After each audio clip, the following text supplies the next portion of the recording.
પાર્શ્વનાથ ભગવાનના મંદિરના જીર્ણોદ્ધાર સમયે દિવાલ તોડતા અંદરથી તાજા દેખાતા ફૂલ અને સિંદૂર મળ્યા. શીતલનાથ ભગવાનના ગર્ભગૃહની દિવાલો ખોલતા અંદરથી 10 જેટલા નાગ દેખાયા હતા.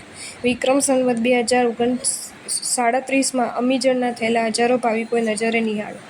ઈડરથી કેસરિયા જતા વિકટ અટવીમાં 2 પહાડોની વચમાં અરવલ્લીના ડુંગરમાળામાં ધમાસાણી નેળમાં નાગફણા પાર્શ્વનાથની પ્રતિમા જડી છે. મેવાડનો મહારાણો પ્રતાપ જ્યારે રાજ્ય વિહોણા જંગલમાં ભટકતો હતો ત્યારે તેને જૈન આચાર્ય શ્રી લક્ષ્મીસાગર સુરીશ્વરજી મહારાજ સાહેબનો મેળાપ થયો. તેમના ઉપદેશથી તેણે નાગફણા પાર્શ્વનાથની ઉપાસના કરી, જેના પ્રભાવે શ્રાવક રાજશ્રી ભામશા દ્વારા મોટી સહાય મળી આવી. અઢળક સંપત્તિ રાજ્ય રક્ષાર્થે સંપ્રાપ્ત થઈ. આ તીર્થનો પ્રભાવ ગજબનો છે. પ્રભુની નીચે કુંડ છે, જેમાં એકાએક કોઈક અદ્રશ્ય જગ્યાએથી પાણી ભરાય છે. યાત્રિકો એ જલથી સ્નાન કરે છે. નાના કુંડમાંથી હજારો માણસો સ્નાનનું પાણી લે તોય જળ ખૂટતું નથી. મેવાડના કુંભારાણાએ એક ફરમાન કાઢેલું કે મેવાડમાં કોઈ પણ નગરને કોટ કરવામાં આવે તો તે નગરમાં પહેલા ભગવાન ઋષભદેવનું જિનાલય અવશ્ય બનાવવું.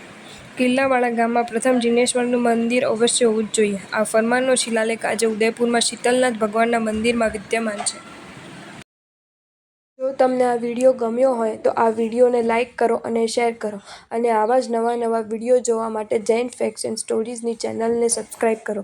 ધન્યવાદ.